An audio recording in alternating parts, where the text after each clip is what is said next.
오늘 우리에게 주시는 말씀은 학개 1장 12절에서부터 15절까지 말씀입니다. 스알디엘의 아들 스룹바벨과 여호사닥의 아들 대제사장 여호수아와 남은 모든 백성이 그들의 하나님 여호와의 목소리와 선지자 학개의 말을 들었으니 이는 그들의 하나님 여호와께서 그를 보내셨습니다. 백성이 다 여호와를 경외하매 그때의 여호와의 사자 학개가 여호와의 위임을 받아 백성에게 말하여 이르되 여호와가 말하노니 내가 너희와 함께 하노라 하니라. 여호와께서 스알디엘의 아들 유다 총독 스룹바벨의 마음과 여호사닥의 아들 대제사장 여호수아의 마음과 남은 모든 백성의 마음을 감동시키심에 그들이 와서 만군의 여호와 그들의 하나님의 전 공사를 하였으니 그때는 다리오 왕 제2년 6째 달 24일이었더라. 오늘 이 시간은 여호와의 목소리라는 제목을 가지고 하나님 말씀을 증거하도록 하겠습니다. 저와 여러분이 함께 학개서의 말씀을 읽었는데 학개 이름의 뜻은 축제라는 뜻을 갖고 있습니다. 왜 자신의 이름의 뜻, 그 축제라고 하는 그 의미를 가지고 두 장의 성경의 내용을 집필했을까 생각을 해보면 하나님께서 원하시는 축제는 바로 긍휼의 집 성전이 재건되어져서 죄인들이 회개할 장소가 마련되어지는 것, 회개할 것이 없는 의인 99이 회개한 한 사람을 위하여서 즐거워하는 것, 그거를 성경은 축제라고 얘기하고 잔치라고 얘기합니다. 그래서 학개는 자신의 이름의 뜻 축제라고 하는 그 의미가 다시 세워지기 위해서는 다른 것이 아닌 성전이 재건되어야 된다. 그래서 학개의 그 이름의 그 뜻이 축제라 그랬잖아요. 이 축제라는 단어가 하가그라는 단어에서 왔어요. 하가그, 학가이. 오늘날로 바꾸면 학개. 비슷하죠? 학개, 학가이, 하가그. 하가그라는 단어에서 왔는데 이게 뭐냐면 원 안에 돌다, 절기라는 뜻을 갖고 있어요. 하나님이 원하시는 게 무엇일까요? 은혜의 사이클 안으로 들어오는 거죠. 성전이 재건되어짐으로 이 성전 안에서 여러분들이 생명을 얻은 그 시점서부터 은혜의 그 원 안에서 이거를 뭐라고 하냐면 인피니티 영원한 것이라고 얘기하는 거예요. 계속 도는 거예요. 계속 빙글 빙글 빙글 영원한 생명이 들어와서 소멸되지 않고 우리에게 들어가게 하는 바로 은혜의 장소, 바로 그 장소가 어디입니까? 바로 땅끝교회고 하나님의 성전이고 그때 당시에 그들이 재건해야 될 바로 하나님의 성전이었던 거예요. 그 성전이 재건되어져야 거기서 하나님께 긍휼을 구하고 은혜의 삶 안으로 들어가는 거예요. 그래서 은혜의 삶 안으로 들어가 은혜의 사이클을 통해 이 세상을 바라보고 하나님의 말씀을 증거하고 어떤 일을 하든지 하나님의 영광을 위해서 나갈 수 있게 되어야 됐기 때문에 학개는 성전 재건에 생명을 걸고 복음을 증거했다는 겁니다. 오늘 저는 이 말씀을 통해서 여러분들이 살펴봐야 되는 게 다른 게 아니에요.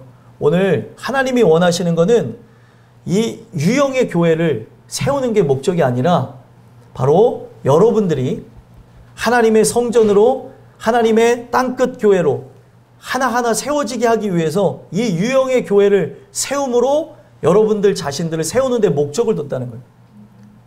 그래서 그 성전이 아름답게 재건되어져야 눈에 보여지는 성전의 재건되어짐을 따라 내 안에 무너진 단을 수축하고 하나님의 성전으로서 나는 그와 함께 동행하고 있는가? 오늘도 그와 함께 연합되어진 존재로 나 자신을 산제물로 드리는가? 이러한 원초적인 것들을 돌아보게 하기 위해서 학개는 성전을 재건하라고 얘기했던 거예요. 오늘 여러분들과 제가 이 말씀을 함께 들으시면서 여러분들의 성전은 재건되어진 채 바로 하나님의 아들 예수와 함께 하나님 나라가 임한 상태로 여러분들은 살아가시는 존재인지 아니면 깨어지고 상하여지고 부서진 채 세상의 여타 다른 사람들과 동일한 마음의 상태로 살아가는 것은 아닌지 살펴보셨으면 좋겠어요. 오늘 이 주시는 말씀을 통해 그들이 70년 만에 돌아와서 예루살렘에 입성을 하고 그리고 예루살렘에 가서 제일 먼저 본 게 뭐예요? 성전이 무너져 있는 걸 보고 나라의 기틀은 온데간데 없고 분명 그들은 언약을 따라 돌아왔는데 다 부서져 있는 걸 봤어요. 그때 이들이 성전을 재건하겠다는 생각을 했는데 누가 틈을 타서 역사를 했을까요? 사탄이 사람들의 생각과 마음을 어지럽히면서 성전을 재건하지 못하게 했고, 그들은 성전 중심으로 오직 말씀에 의해 살아가야 될 존재라는 걸 머리로는 알았었지만 삶이 녹록지 못하면서 타협을 했던 것이 1년이 지나고 2년이 지나고 세월이 지나가다 못해 16년이라는 세월이 지나간 시점에 하나님이 학개라고 하는 선지자, 스가랴라고 하는 선지자에게 감동을 주시면서 백성들을 일으켰다는 거예요. 오늘 이 말씀이 왜 필요한지 아십니까? 오늘 우리가 말씀대로 살아야 되는데, 말씀을 읽어야 되는데, 말씀을 들어야 되는데 하면서 그렇게 산 지가 어떤 사람은 10년, 나 회복해야 되는데 하는데 어떤 사람은 15년, 어떤 사람은 1년, 며칠 계속 뒤로 미루는 걸 봐요. 왜 그런 일들이 일어날까요? 하나님의 말씀을 하나님의 말씀으로 받지 않기 때문에 삶 자체를 계속 뒤로 미뤘다는 사실입니다. 오늘 이 나누게 되는 말씀을 통해 학개가 하나님 주시는 그 사명을 갖고 그들에게 말씀을 증거합니다. 너네들이 이 16년 동안 분명 열심히 산다고 살았었지만 너네들의 삶 자체가 녹록지 않았던 것, 많이 뿌릴지라도 수확이 적었고 먹을지라도 배부르지 않았고 그리고 마실지라도 흡족하지 못했으며 입어도 심지어 옷이 따뜻하지 않았고 일꾼의 삭슬 받았을지라도 마치 구멍이 뚫린 것처럼, 전대에 구멍이 뚫린 것처럼 돈이 다 빠져나간 이유가 뭔 줄 아냐? 여호와의 성전이 황폐했음에도 불구하고 이것이 재건되어져야 될 첫 번째 인생의 가장 소중한 것임에도 불구하고 먹고 사는 문제에 봉착해서 이 일을 하지 않았기 때문에 너희들의 삶이 이와 같았다라는 얘기를. 오늘 이 말씀을 여러분들이 전달해 드린 이유가 뭘까요? 모든 사람은 의도적으로 불신자가 되는 것을 본 적이 없어요. 교회 나왔는데 그 사람이 의도적으로 불신자가 되어지는 건 거의 저는 본 적이 없습니다. 뭐 때문에 불신자가 되어지냐? 우리가 이 세상에서 열심히 살다 보니 불신자가 되더라는 거예요. 어쩔 수가 없지 않습니까? 그래도 살아야 되는데 열심을 갖고 살다 보니 사업을 하는 사람, 또 어떤 특수직에 종사하는 사람, 또 이런 일 저런 일 어쩔 수 없이 이 세상에서 열심을 갖고 살다 보니까 불신자에 가까워져 가는 모습을 봐요. 하나님은 그 어떤 것보다 중요한 게 성전 재건, 성전이 재건되어지는 걸 통해 나와 하나님의 관계가 회복되어지는 게 가장 중요하다고 얘기합니다. 이것 때문에 저것 때문에 무엇 때문에 신앙이 뒤처지고 또 유보되어지고 그리고 해야 될 것들을 하지 못한 그들에게 학개는 담대히 말씀을 증거하면서 이 한마디를 합니다. 너희는 자기의 행위를 살필지니라.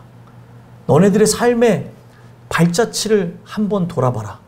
무엇을 위해서 열심을 갖고 살았는지 돌아다 보라고 하면서 딱 한마디 합니다. 어떤 얘기를 하냐면 너희는 산에 올라가서 나무를 가져다가 성전을 건축하라. 그리하면 내가 그것으로 말미암아 기뻐하고 또 영광을 얻으리라 여호와가 말하였노라. 더 이상 핑계대지 말고 산에 올라가서라도 나무를 가져다가 성전을 재건하래요. 솔로몬의 성전을 원하는 게 아닙니다. 하나님은 중심을 보시는 거예요. 아름다운 성전을 원하는 게 아니라 그들의 중심의 성전이 가장 먼저 있음을 원하는 겁니다. 사람들이 그런 생각할 거 아니에요. 나중에 잘 되면 이렇게도 하겠습니다. 저렇게 하겠습니다. 아니에요. 지금부터 하나님은 핑계대지 말고 뭐 재료가 어떠니 이렇게 성전을 지어야 되니 인간의 생각을 갖지 말고 이 성전을 지어야 되는 목적은 딱 하나죠. 우리가 그곳에 나가서 긍휼을 구해야 되잖아요. 그곳에 나가서 죄인이 하나님의 은혜를 받아야 됐기 때문에 어떠한 형태도 상관이 없다는 거예요. 지으라는 거죠. 그래서 이 말씀을 그들이 은혜로 받으면서 변화가 일어나는데 16년 전이나 16년이 지난 지금이나 삶은 변했을까요? 안 변했을까요?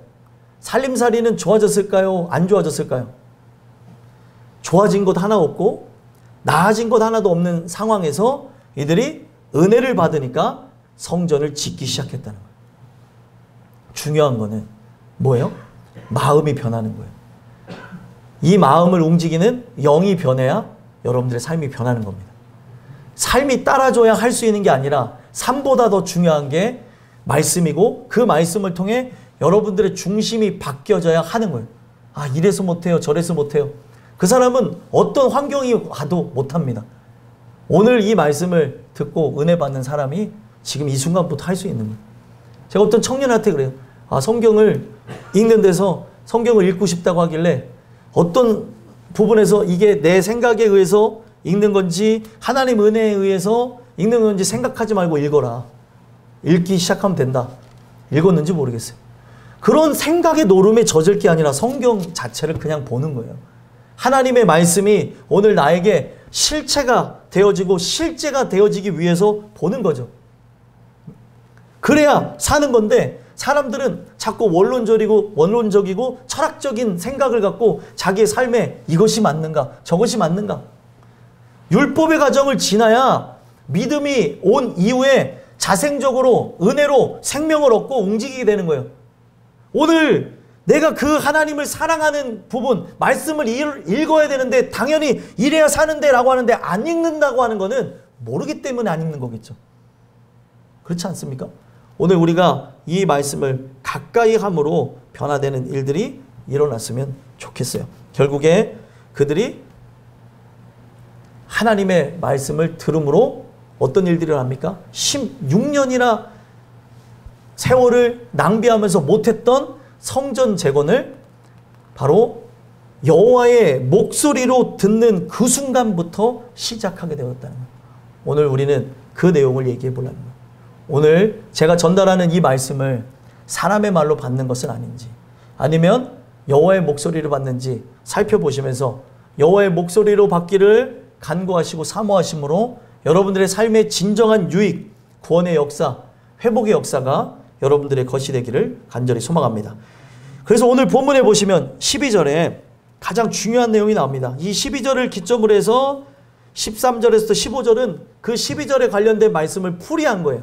12절에 어떤 일들이 일어나는가 말씀을 통해 보시면 12절 한번 읽어볼까요? 읽어보겠습니다. 시작. 스알디알의 아들 수르바벨과 여호사닥의 아들 대제사장 여호수아와 남은 모든 백성이 그들의 하나님 여호와의 목소리와 선지자 학개의 말을 들었으니 이는 그들의 하나님 여호와께서 그를 보내셨습니다. 백성이 다 여호와를 경외하매. 아멘. 자, 앞전에 바로 성전 건축을 지연한 것에 대해서 책망을 했고 이제는 핑계대지 말고 산에서 나무를 해다가도 지금 성전을 지으라라고 얘기를 했어요. 근데 중요한 거는 이들이 이 이야기를 들을 때 기적이 일어나는데 바로 수르바벨 그리고 여호수아 그리고 많은 남아있는 백성들이 그때 당시에 하나님 여호와의 목소리와 선지자 학개의 말을 들었으니 라고 하면서 시작을 해요. 자, 여러분들에게 질문을 드립니다. 지금 그들이 들은 목소리는 도대체 어떤 목소리일까요? 그때 당시에 분명 학개 선지자가 그들의 마음을 일깨우기 위해서 말씀을 증거했습니다. 말씀을 증거할 때 그때 누가 봐도 하나님의 목소리라고 들릴 만한 우레와 같은 음성 그리고 막 하늘이 어두워지면서 천둥번개가 치고 그리고 누가 봐도 하나님이 역사하신 것 같은 여호와의 목소리가 그들의 귀로 눈으로 식별할 만큼 나타났나요? 안 나타났나요? 헷갈리세요? 그들이 지금 이 이야기를 들을 때 여호와의 목소리라고 딱 할 만큼 만약에 지금 여러분들이 설교를 듣고 있는데 이 설교는 누가 봐도 제 음성이잖아요. 그렇죠?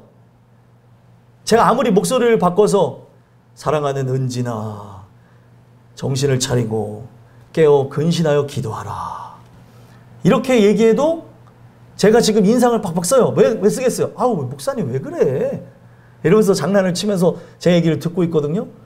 누가 봐도 제 음성인 거 알잖아요. 그렇죠? 그때 당시에 사람들에게 들려진 소리가 도대체 뭐였냐는 거예요. 사람들에게 들려준 소리가 뭐였죠? 육성으로 들었던 소리가 어떤 소리예요? 네? 학개의 소리였어요. 학개의 소리. 여호와의 목소리라고 들을 만한 구석이 전혀 없었다는 거죠.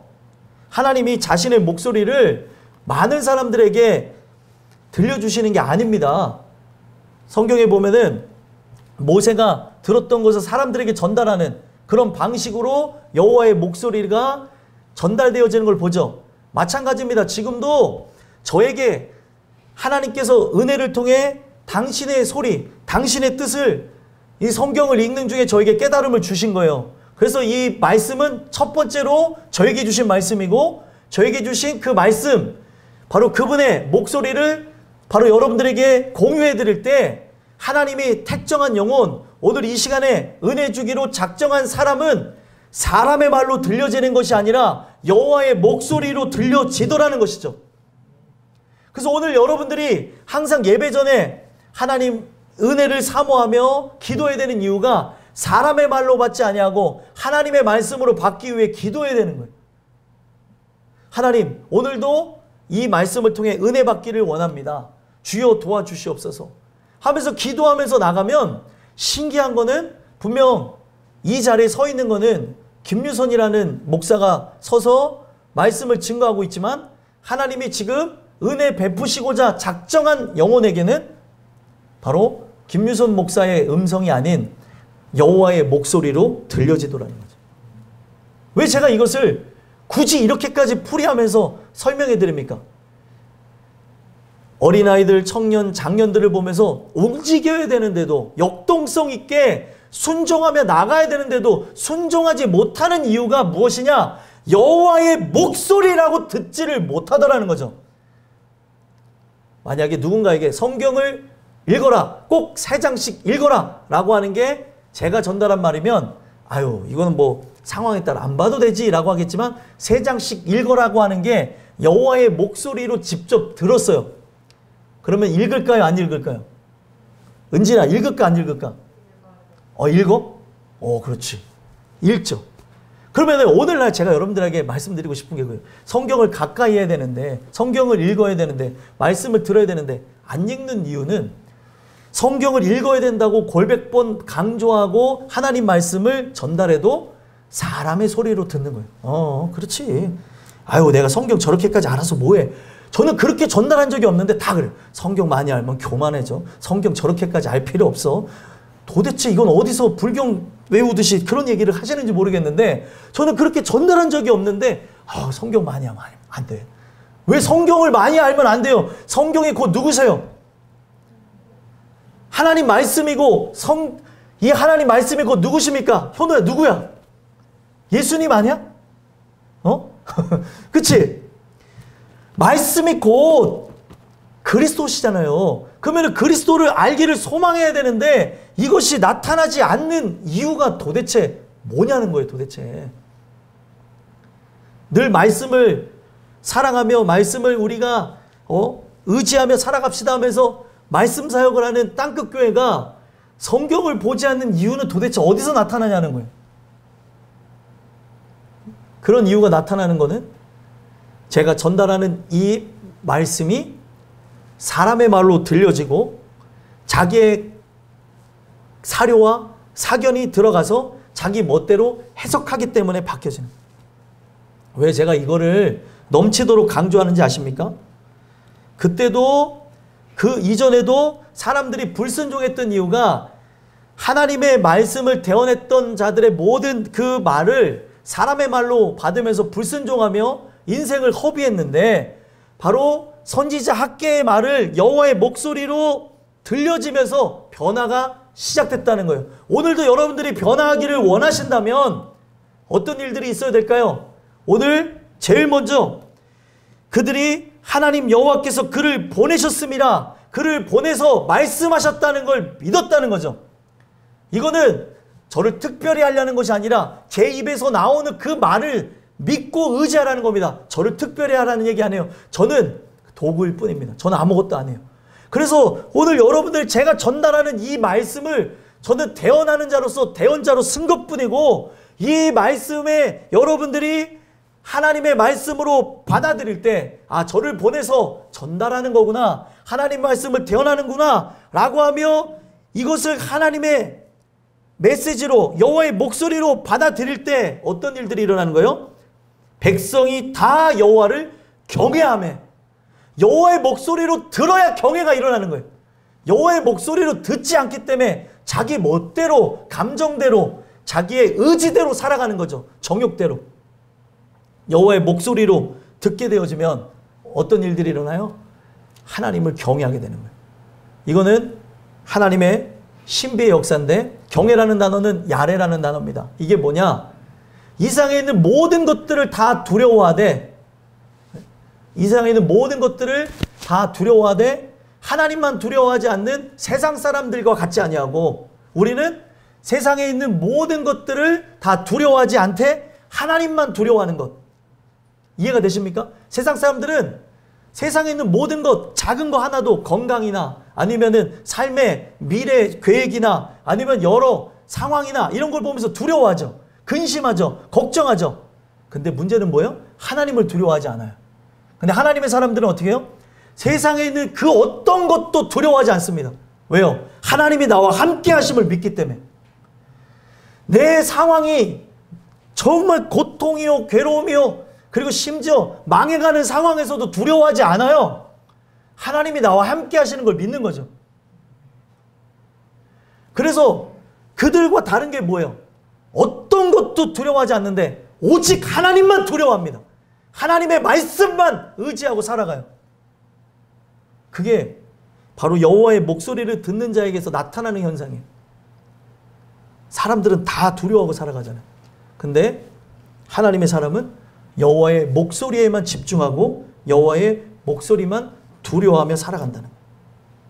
오늘 제가 드리는 이 말씀을 통해 여러분들이 제가 전달하는 말이 사람의 말이 아니고 여호와의 목소리인 것을 다시금 기억하시고, 이 말씀을 하나님의 말씀으로 받는 은혜의 역사를 통해서 오직 하나님만을 경외하는 자가 여러분들이었으면 좋겠어요. 그러면 하나님을 경외하는 자, 어떤 걸 경험하게 되냐면, 하나님을 경외한다는 것은, 자 보세요. 이게 모든 것이 말씀에 의해서 일어나는 거죠. 말씀에 의해서 그 하나님을 두려워하기 시작하는 거고, 그 보이지 않는 하나님을 두려워하다 못해 어떻게 해요? 경배하며 나갑니다. 그래서 그 하나님께 경배하는 걸 뭐라고 하냐면 무릎을 꿇다라고 얘기하는데, 이 무릎을 꿇는 것, 보이지 않는 하나님을 인식하며 경외하고 경배하는 이것을 창세기 1장에 뭐라고 하면서 시작하냐? 복이라고 하면서 시작하는 거예요. 복. 보이지 않는 하나님께 무릎을 꿇고 나가는 거예요. 그 하나님을 느끼고 체험하지 못하니까 자기 멋대로 살아가는 거죠. 직분이 뭐가 중요합니까? 직분이 목회자여도, 또 직분이 집사권사 장로여도 술 마시고 세상 일 다 하고 멋대로 살아가는 이유가 하나님을 인식하지 못해서 그러는 거예요. 모든 중독의 역사가 끊어진다니까요. 어떤 분이 저한테 자꾸 얘기해요. 뭘 얘기하냐? 목사님, 알코올 중독자는 안 변해요. 뭘 안 변해요? 하나님 말씀 들으면 다 변하죠. 죽은 자도 살아나는데. 제가 믿는 건 하나님을 믿어요. 세상의 어떤 그런 의학적인 그런 결과를 믿는 게 아니라 하나님을 믿는 거죠. 근데 왜 알코올 중독자가 은혜 안에 거한다고 하면서도 변하지 않느냐? 은혜를 사모하지 않아요. 예수를 믿지 않아요. 예배도 드리지 않는 자가 어떻게 변화할 수 있겠습니까? 예배를 드리며 긍휼을 구하며 자기가 죄인됨을 알고 이 모든 부분에서 내가 죄인입니다 하면서 가족들에게 무릎을 꿇고 사죄하는 게 있어야 회복되는 일인데, 자기는 죄인이 아니라고 하고, 저는 그렇게 전달한 적이 없는데 교회 다니니까 예수 믿어, 나는 구원받았습니다, 아멘 아멘. 저는 그렇게 설교한 적이 없어요. 그렇게 그런 이상한 확신을 가지니까 예배를 안 드려도 두려움이 없게 되는 거예요. 예배를 안 드려도 하나님과 교통이 없어도 천국 갈 거라는 잘못된 마귀가 준 확신을 갖고 그냥 나락에서 살아가는 거죠. 이리 취하고 저리 취하고, 알코올 중독만이 문제입니까? 세상 술에 취해가지고 더러운 탐욕과 정욕에 의해서 살아가면서 멸망으로 나가는 거예요. 이유는 딱 한 가지예요. 여호와의 목소리가 들려지지 않는 거예요. 예수를 믿지 않는 거예요. 그리고 제일 중요한 것은 하나님을 인식하지 않기 때문에 죄악을 범해도 두려워하지 않는 거예요. 우리는 구원파적 신앙이 아닙니다, 여러분들. 구원파적 신앙이라는 게 구원받았다고 해서 막 살아도 천국 간다는 그런 의미인데, 그런 요즘에도 구원파도 변해서 그런 얘기는 이제 안 하더라고요. 그런 부분을 이제 초월해서 자기네들도 이런 부분에 대해서 변화하려고 하는 걸 보이는데, 오늘날 문제는 뭐냐면 구원파보다 더 문제인 게, 오늘날 기성교회가 구원파의 그런 과거의 잘못된 모습을 그대로 답습하면서 예수 믿으면 복 받는다, 예수 믿으면 구원, 확신을 가져라. 아니, 열매가, 이 사람은 예수를 만난 적이 없는데 확신만 가지면 가는 나라가 천국인 거 마냥 바꿔버렸다는 거예요. 이게 문제가 되는 거죠. 삶이 예수와 전혀 무관해요. 이 사람은 세상에 그냥 의지하며 세상이 좋은데 어떻게 구원을 얻는다고 말할 수 있습니까? 열매를 보아서 그 나무를 안다는데, 구원을 받은 자면 구원을 받은 자의 합당한 열매가 직분자로서 하나님을 사랑하고 의지하고 뜨겁게 사람들을 말씀으로 권하고 그들을 가르치고 그들을 세우는 걸로 그들의 구원이 증명되어지는 거죠. 근데 세상을 누구보다 사랑하는 그 사람이 어떻게 예수 믿는 사람이라고 얘기할 수 있겠냐는 거예요. 잘못되어진 거죠. 문제는 아무리 제가 넘치도록 얘기해도 사람의 말로 봤기 때문에 그렇다는 거예요. 여러분들 진짜 이 교회 다니는 게 목적이 아니라 이 교회에서 만나야 될 예수를 만나시고 예수 믿어야 천국 가는 거예요. 하나님이 경계하시는 존재가 누구냐면, 이사야 1장에 보면은 마당 뜰만 밟는 존재들이 있어요. 마당에 들락날락거려요. 제사도 드리고 왔다 갔다 하는데 하나님의 은혜로 살고픈 마음이 없어요. 하나님이 딱 뭐라고 하냐면, 나는 제사를 원하는 게 아니고 너희들의 인애, 긍휼을 원한다. 하나님 그런 얘기를 해요. 이 예배 나온 것을 사람들은 자기가 구원받을 수 있는 자격을 얻는 것이라 생각하는데 아닙니다. 이 예배에 나옴으로 하나님께 긍휼을 구하셔야 되는 거예요. 죄인으로서 나와야 산다는 거죠. 근데 죄인이 아니라 자기 구원의 문제가 다 해결되어진 존재처럼 누가 봐도 하나님의 은혜로 살아가지 않는데 다 끝난 것처럼 나가는 그 사람은 뭔가 문제가 있는 거예요. 믿음의 결국은 영혼 구원을 받는 건데, 구원의 완성을 위하여서 여러분들이 구원 받았을지라도 항상 돌아보면서 늘 여호와를 경외하며 살아가는 자가 구원의 완성을 경험하게 된다는 거예요. 그냥 감정적 확신이 아니라는 거죠. 그래서 교리를 초월하셔야 되고 성경으로 돌아가야 변화가 일어나는 겁니다. 그래서 성경은 보이지 않는 하나님을 인식하고 경외하고 경배하여 그분께 무릎을 꿇는 것, 보이지 않는 하나님께 무릎을 꿇었으니 세상이 볼 때는 미친 사람이 되는 거예요. 여러분들, 그 하나님을 경외하고 경배하고 나가는 것을 아무나 할 수 있는 게 아니기 때문에 성경은 뭐라고 정의한다고요? 복이라고 정의합니다. 복. 이 복을 받아 누리기 위해서 말씀을 듣는 거고, 이 복을 우리가 받은 자로서 이 땅 가운데서 하나님을 경배하는 예배자로 살아가게 하기 위해서 오늘도 이 말씀을 듣는 겁니다. 그래서 이 성전이 지어진 이유가 뭐예요? 이 성전을 통해 내 마음의 전이 수축되어지고 하나님과 은혜의 교제를 나누기 위해서 내 안에 하나님 나라가 임하게 하기 위해서 이 말씀을 또 듣고 또 듣는 거예요. 그래서 오늘 여러분들, 제가 부족하지만 이 시간에 저는 하나님의 위임받아서 섰다는 걸 기억하시고, 항상 저를 바라봄이 아니라 제 뒤에 계신 하나님, 지금 제 입술을 통해 역사하시는 하나님을 보게 되는 은혜가 있었으면 좋겠습니다. 제가 왜 그렇게 말씀드리냐? 13절에 그게 나와져 있어요. 한번 읽어보겠습니다. 시작. 그때에 여호와의 사자 학개가 여호와의 위임을 받아 백성에게 말하여 이르되, 여호와가 말하노니 내가 너희와 함께하노라 하니라. 아멘. 학개를 뭘로 표현했어요? 여호와의 사자.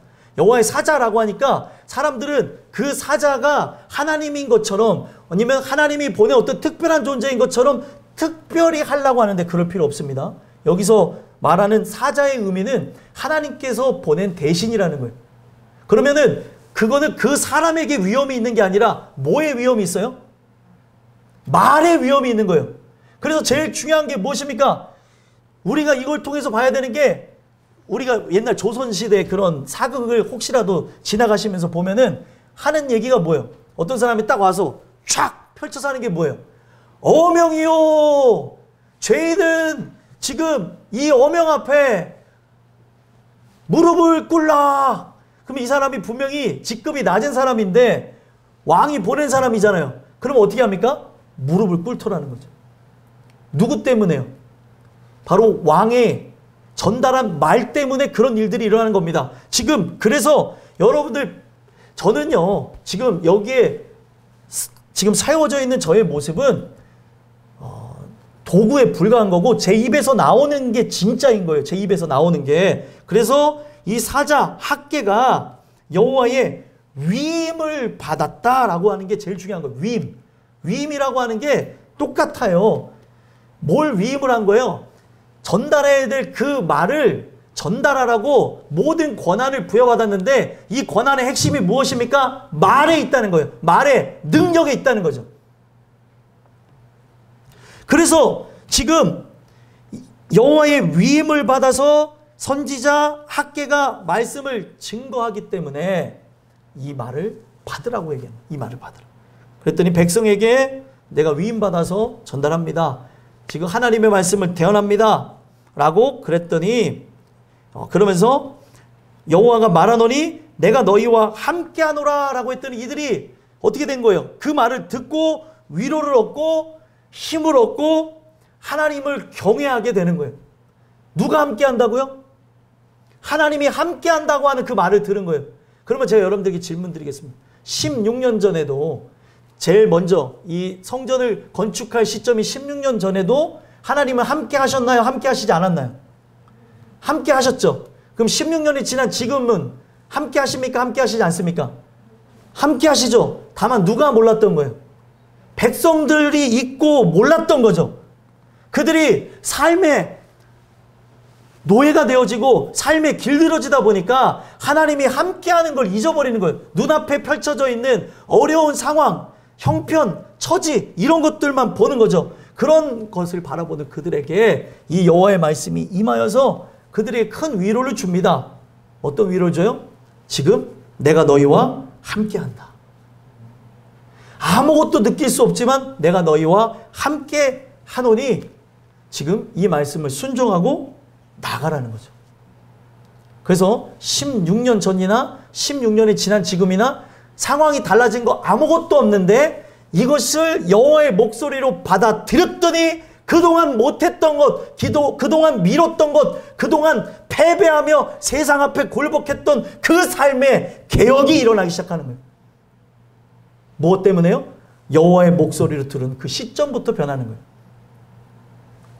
그러니까 여러분들 사람이 변하는 거는 일순간인데 다른 게 아닙니다. 제가 전달하는 이 말씀이 여호와의 목소리로 믿어지는 그 순간에 변화가 일어나는 거예요.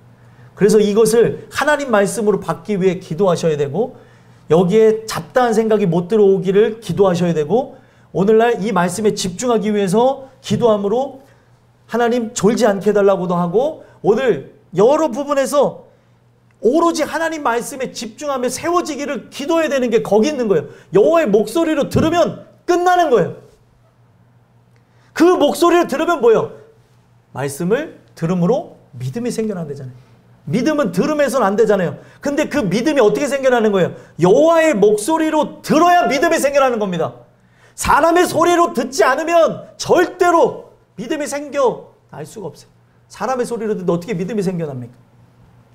오늘 제가 전달한 이 말씀이 여호와의 목소리로 들려짐으로 여러분들의 삶 속에 부족하고 나약하고 고통스럽고 괴로운 일상이 지속된다 할지라도 여호와가 함께 하시는 걸 믿게 되길 간절히 소망합니다. 결국에 그걸 통해 이들이 어떻게 됐대요? 감동을 받습니다. 14절 읽어볼게요.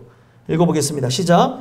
여호와께서 스알디엘의 아들 유다 총독 스룹바벨의 마음과 여호사닥의 아들 대제사장 여호수아의 마음과 남은 모든 백성의 마음을 감동시키심에 그들이 와서 만군의 여호와 그들의 하나님 전 공사를 하였으니 아멘. 이 학개의 말을 들을 때 여호와의 목소리를 들으면서 어떤 일들이 일어납니까? 제일 중요한 유다 총독 스룹바벨의 마음, 그리고 대제사장 여호수아의 마음, 그리고 남아있는 모든 백성의 마음에 어떤 일들이 일어났대요? 감동이 왔다는 거예요. 감동. 자, 여러분들 이게 해석이 제일 중요한데 번역을 잘못했어요. 마음, 사람의 마음을 감동시키는 데서 사람의 말이나 온정이나 그리고 또 그들을 품는 그런 사랑으로 사람의 마음 감동시킬 수 있죠. 그렇죠. 따뜻한 말 한마디가 사람의 마음에 감동을 줄 수 있나요? 있죠. 우리는 살아가면서 글을 읽으면서도 우리가 영화나 드라마 아니면 음악을 들으면서도 감동을 받죠. 이거는 마음에 관한 게 아니에요. 제가 오전 시간에 말 못 드렸는데 여기서 말하는 마음이 우리가 생각하는 마음이 아니라 영입니다. 영. 루아흐예요. 루아흐. 지금 영을 감동시키는 거예요. 세상에 그 많은 것으로 사람의 마음을 감동시킬 수 있습니다. 말씀이 아닌 것으로도 감동받나요? 네, 감동받습니다. 그래서 사람을 기쁘게 한다는 말이 왜 좋냐 하냐면 사람을 기쁘게 함으로 사람에게 감동을 줄 수 있어요. 근데 설교라고 하는 것, 복음이라고 하는 것은 사람을 기쁘게 하는 것이 아니라 하나님의 말씀을 완벽히 대언함으로 하나님을 기쁘시게 하는 데 목적을 두는 거죠. 선포함으로 그들이 살아나는 거예요. 그 말씀을 들음으로 여호와의 목소리로 들음으로 그들이 믿음이 생겨나 사는 데 목적을 뒀다는 겁니다. 근데 거기에 사람의 사료, 사견이 들어가서 내가 생각하는 바대로 내가 갖고 있는 이념대로 내가 갖고 있는 가치관대로 말을 해버리니까 사람들의 마음은 감동은 시키는데 그 영이 변하지 않기에 근본이 바뀌지 않기 때문에 문제가 생겨난다는 거예요. 그래서 여기서 말하는 이 영이라고 하는 건 뭐예요? 사람 깊숙한 곳에 있는 근원을 얘기하는 겁니다. 근원. 근원이 바뀌어야 변화가 일어나는 거예요. 왜 하나님 말씀을 선포해야 되는지 아십니까? 하나님 말씀에 인간의 어떤 사견이 들어가면 안 되는 이유가 여기에 인간의 생각이 투영되어져서 변질되면 안 되기 때문에 오로지 순전한 하나님 말씀을 들을 때 나의 영이 바뀌게 되는 거예요. 그래서 사람의 영이 바뀌어야 뭐가 바뀔까요? 혼이 바뀌고 육이 바뀌는 거죠. 근데 종교는 뭐냐? 혼에서 육과 영을 바꿀 수 있다고 속입니다. 오늘날 사람이 돌을 닦아서 마음이 깨끗해질까요? 누가 한 소리예요? 산에서 계속 좋은 소리만 듣고 그러다 보니까 깨끗해진 줄 알았는데 어떻게 하다 보니 산에서 돌을 닦는 사람이 내려오자마자 갑자기 난폭운전한 차가 오니까 입에서 욕이 튀어나오고 지나가는 이제 사람들을 보니까 이 생각 저 생각이 들어오더라는 거예요. 아예 보지 않았을 때는 아무것도 들어오지 않았는데 그래서 내가 깨끗해지는 줄 알았는데 근원이 바뀌어지지 않았기 때문에 눈으로 보자마자 또 어떤 상황이 닥치자마자 그렇게 타협하고 무릎 꿇고 죄악을 범하는 일들이 일어나더라고요. 예전에 좋아했던 기도원을 많이 올라갔었습니다. 기도원에 올라가서 막 기도하고 막 그 충만함 갖고 내려와서는 막 진짜 난리가 날 것 같아요. 근데 세상에 살면 또 더러워지고 하는 그런 모습을 봅니다. 왜 제가 이런 말씀을 굳이 드리냐? 중요한 거는 내가 돌을 닦는다 그래서 내가 이렇게 한다고 해서 달라지는 것이 아니라 하나님과의 교제가 지속돼야 되는 거예요. 기도원에서만 교제가 되어져야 될 게 아니라 기도원과 교회와 삶 속에서 교제가 계속 지속되어져야 되는 거죠. 어떤 특별한 장소에만 은혜가 있는 게 아니라 지금 이 순간이 바로 누군가에는 기도원이 되는 거고 바로 회복의 장이 되는 거고 오늘도 다시 하나님의 은혜로 살아나게 되는 장소가 되더라는 거예요. 그래서 제일 중요한 게 하나님 말씀을 제가 이렇게까지 선포하려는 이유가 하나님 말씀만이 나의 영을 바꾸십니다. 그래서 여기서 말하는 감동 다 여기 마음이 감동되어졌다고 얘기하죠. 그들의 마음 여기 보면은 그들의 마음이 감동시켜졌다는 이 말의 의미가 되게 중요한데 바로 우르라는 단어인데 깨어나다는 거예요. 그전에는 이 마음이 이들의 영이 죽어 있어가지고 몰랐는데 깨어났다는 거예요. 성경에서 깨어난다는 의미가 잠에서 깨어난다는 그런 의미를 통해 뭘 얘기하냐? 죽었다가 살아났다는 의미를 두고 있다는 거예요. 그래서 죽었다 살아났다는 의미를 굳이 우리에게 더욱 깊이 알게 하기 위해서 소경이 눈을 떴다는 그 의미하고 죽었다가 살아났다는 의미하고 동일시하면서 얘기합니다. 그래서 유난히 예수님의 사역 가운데 소경이 눈뜬 이야기가 있죠. 소경이 눈뜬 이야기가 그냥 기적이 일어난 이야기를 하는 것이 아니라 예수의 말씀을 듣고 바로 그가 사실은 눈을 감은 세상에서 눈을 뜬 세상은 완전히 다르죠. 모든 오감서부터 보여지고 느끼고 체험하는 것들이 달라지잖아요. 내가 그동안 귀로만 들었던 이 세상을 눈으로 보면서 실제적인 세상을 보는 거예요. 우리가 왜 이 말씀을 듣는 줄 아십니까? 말씀을 들음으로 어느 날 하나님의 그 거듭나게 하시는 역사를 통해 눈을 뜨게 되는 날이 오게 되는데, 이 눈을 뜨게 되어지면 우리가 뭘 보게 되는 거예요? 영원한 천국을 보게 되는 거예요. 말로만 들었던 영원한 천국이 실존하는 세계고, 이 세계를 우리가 소망하며 살아야 된다는 걸 알게 되는 거죠. 그래서 말씀을 듣는 겁니다. 그래서 말씀을 들을 때 눈을 뜨는 역사가 실제로 일어나는 거예요. 이거를 거듭남이라고 하는 겁니다.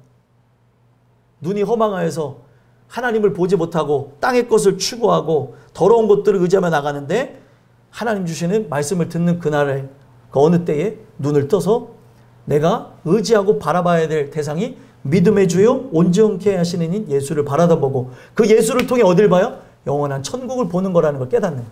그래서 여기서 말하는 감동되어졌다는 게 다른 게 아니라 눈을 떴다는 개념에서 나온 깨어나다는 의미라는 거예요. 오늘 우리가 이 말씀을 들으면서 생각해 봐야 되는 게, 여호와의 목소리로 듣는다는 것, 사람의 말로 듣는다는 게 이렇게 큰 차이가 있다는 것을 다시금 기억하시면서, 여러분들은 하나님 말씀을 말씀으로 받는지 아니면 김유선 목사의 이야기로 받는지 살펴보셨으면 좋겠어요. 여호와의 목소리로 이 말씀을 받으시면 어떻게 된다고요? 깨어나게 되는 거예요. 본질을 보게 되는 거예요. 정말 더 중요한 게, 보이지 않는 것이라는 걸 알게 되고, 보이지 않는 것을 눈을 떠서 보는 것처럼 가치 있게 여기고 영원한 전성을 향해 나가게 되는 거죠. 그러니까 이거는 복받지 않으면 보이지 않는 하나님을 보이는 것처럼 인식하고 무릎을 꿇는 일이 일어나지 않는다는 겁니다. 복받은 자에게만 나타나는 거예요. 왜 저렇게까지 하지? 왜 저렇게까지 성경을 보지? 왜 저럼에도 불구하고 성경을 읽으려고 그러지? 왜 말씀을 들으려고 하지? 다른 게 아니에요. 세상 같이 다 끊어지고, 그분을 더 알고 싶고, 그분과 깊은 교제하고 싶고, 그분을 우리가 함께 동행하는 걸 통해 저 천국이 실현되어지는 삶을 살고픈 마음에 그렇게 하는 겁니다. 오늘 여러분들이 이 말씀을 듣는 이유는 다른 게 아니에요. 이 말씀을 통해 바로 여러분들의 심령이 영혼 깊은 그곳에 감동을 통해 죽었던 여러분들이 살아나서 눈을 떠서 주님을 배웠고 주님의 뜻을 따라 살게 하기 위해서 이 말씀을 듣는다는 것입니다. 결국에 그들이 이것을 경험하고 난 이후에 어떻게 합니까? 그들이 와서 만군의 여호와 그들의 하나님 전 공사를 하였으니. 자, 이전과 달라진 거는 뭐예요? 그들의 심령이 달라진 거예요. 그들의 영에 하나님이 무엇을 해야 될지를 깨어나게 하신 거예요. 여러분, 오늘 이 말씀을 통해서 깨어나시길 간절히 소망합니다. 여러분들이 정말 무엇을 위해 살아가야 되는지, 내 삶이 호흡하는 이유가 뭔지를 바로 알게 되어질 때 먹든지 마시든지 무엇을 하든지 하나님의 영광을 위해서 하게 되는 거예요. 건강하려고 하는 이유가 무엇일까요? 오늘날 사람들은 오래 살라고 하는 데서 건강하려고 하는데, 건강하려고 하는 이유가 딱 한 가지예요. 더욱 건강히 복음을 증거하기 위해서. 다이어트? 전 늘 다이어트를 합니다. 늘 찌는 사람이라. 다이어트 하는 이유 딱 한 가지예요. 건강히 복음 증거하기 위해서. 멋있어지고 아름다워지기 위함이 아닙니다. 이거 세상 사람들은 그건 따라오는 거죠. 근데 그게 본질이 되어지니까 문제가 된다는 거예요. 오늘 우리가 모든 거에 초점이 뭐예요? 하나님의 영광이라는 거죠. 하나님의 영광. 그걸 위해서 오늘 우리가 이렇게 살아간다는 걸 기억하셨으면 좋겠고, 이들이 은혜를 받고 달라진 거 없었으나 제일 중요한 그의 영혼이 바뀌게 되니까 16년 전이나 지금이나 바뀐 게 없어도 하나님의 전 공사를 하였으니 이렇게 얘기합니다. 그리고 이것이 역사적 사실이라는 것을 15절에 딱 언급하죠. 15절 읽어보겠습니다. 시작. 그때는 다리오 왕 제2년 6째 달 24일이었더라. 아멘. 왜 이걸 적어놨어요? 역사적 사실이 되었다는 거예요. 오늘 말씀을 왜 듣습니까? 그가 바로 나의 구주가 되시고 영원한 바로 천국으로 인도할 목자가 되어지는 역사적 사실을 위해서 이 말씀을 듣는 거예요. 여호와의 목소리로 우리가 받아들임으로 어떤 일들이 일어납니까? 양은 목자의 음성을 쫓아 나간다고 얘기를 하고 있어요. 왜 양에게 목자가 필요합니까? 양은 그 목자의 목소리를 구분할 수 있는 특별한 귀를 줬다고 그러더라고요. 그래서 똑같은 소리를 다른 사람이 내도 목자의 소리를 구분하는 게 양이에요. 양의 핵심은 성경에 나오는 동물들이 그냥 나온 게 아닙니다. 양의 핵심은 어디에 있냐? 귀에 있어요. 목자의 목소리를 청종하는데. 이게 양이고 염소는 귀에 있지 않습니다. 머리 들이받는 데 있어요. 오늘 내가 양이라면 여호와의 목소리를 집중하며 나가는 거에 특화되어진 그런 특징이 있는 사람이라는 걸 기억했으면 좋겠고요. 그 목소리를 집중함으로 어떻게 해요? 목자를 따라 푸른 초장 맑은 시냇물가 영원한 천국으로 그분과 함께 나아가게 된다는 것입니다. 이것이 바로 여러분들에게 역사적 사실이 되셨으면 좋겠어요. 오늘 이 메시지가 여러분들 안에 새겨져서 이들이 어디서 또 힘을 얻고 끝을 맺는 줄 아십니까? 이 학개서 2장밖에 되는 내용이 아니지만 뭐가 많이 나오냐면 만군의 여호와라는 단어가 많이 나와요. 만군의 여호와. 왜 이 단어가 쓰여졌을까요? 여러분들이 성전 세우는 것을 가장 싫어하는 것 누굴까요? 마귀 사탄이 가만히 두질 않아요. 가정이 회복되는 거, 어떤 사람이 회심하려고 하는 거 이렇게 저렇게 잘못 알아듣고 잘못된 생각 여러 가지의 것으로 인해서 이 모든 것을 반박하도록 불순종하도록 만드는 게 사탄이에요. 근데 우리의 인생이 이것에 좌절하지 말고 나가라고 만군의 여호와가 너와 함께한다. 오늘도 너가 싸우는 게 아니고 누가 싸운다는 거예요? 하나님이 싸워주신다는 걸 가르쳐주는 거예요. 나는 그 말씀을 믿고 순종하며 나가기만 하면 그가 먼저 앞서 가서 기다리시고 그가 먼저 가 이 모든 거를 다 정복해 하실 거라는 걸 믿으시라는 거예요. 오늘 이 말씀을 믿고 의지하고 나아가므로 여러분들 누구를 만나든지 간에 이 복음의 빚진 자로서 복음을 증거하고 사람들을 일으키고 세우는 일들이 있었으면 좋겠고요. 이러한 모든 것 아주 기본에서부터 시작합니다. 여호와의 목소리를 듣는 것에서부터 시작해요. 하나님 말씀으로 받는 은혜가 우리에게 있게 해달라고 늘 기도하며 나가심으로 여러분들이 하나님을 경외하고 경배하고 하나님께 영광 돌리는 복받은 주님의 백성들이 되시기를 간절히 소망합니다. 기도하겠습니다.